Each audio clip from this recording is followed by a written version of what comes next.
એ બજરંગદાસ બાપા અમદાવાદની અંદર એક અમીર માણસના ઘરે પધરામણી કરે અને પધરામણી કર્યા પછી ત્યાં થોડી વાર રોકાય છે લખપતિ માણા અને લખપતિ માણા એ બાપાને આગ્રહ કરે છે કે અમારા ઘરે પ્રસાદ લ્યો, અમારા ઘરે ઠાકોરજીને જમાડો.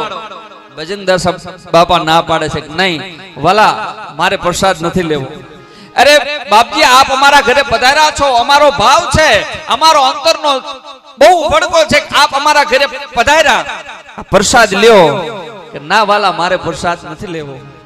અને પછી બજરંગદાસ બાપા અહીંયાથી નીકળી જાય છે. અને સાંભળજો, ઈ અમદાવાદ થી ઈ સાણંદના રસ્તા પર ધીરે ધીરે ધીરે ઈ ગાડી હાલી આવે છે.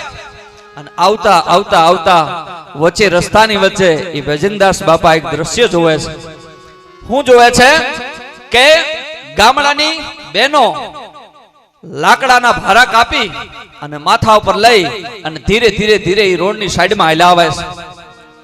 અને એ વખતે એ બાપાની દ્રષ્ટિ એમની માથે પડે છે. એ જે ડ્રાઈવર હતા એમને કહે છે કે વાલા, આપણી ગાડીને સાઈડમાં લ્યો. અને સાઈડમાં લે છે અને સાઈડમાં લઈ અને કહે છે જે ઓલા ભારા લઈને બેનો આવતા હતા ને એમને ભાઈતે ભાઈતે થીગડા માર્યા છે. ગરીબાઈ આટો લઈ ગઈ છે, પણ એક સાધુને જોયા ને, જેટલી બેનો હતી ને ફટ કરતી ઊભી રહી જાય છે. અને બાપા સીતારામ કરે છે.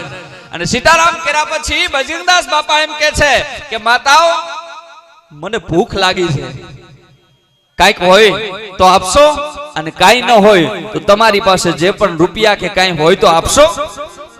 અને એક બેન હતા, એમને એમ કે હૃદયનો ભાવ ઉભડકો આવી ગયો, આંખમાંથી આવડા હાલતા થઈ ગયા. સાધુ અમારી પાસે ક્યારે માગે કે બાપા, મારો જે હાડીનો પાલવ છે ને એના છેડે 2 રૂપિયા બાંધેલા છે, કોઈ વાંધો નહીં, મને આપો, હું મારી રીતે આગળ કઈ પણ પ્રસાદ લઈને ખાઈ લઈશ.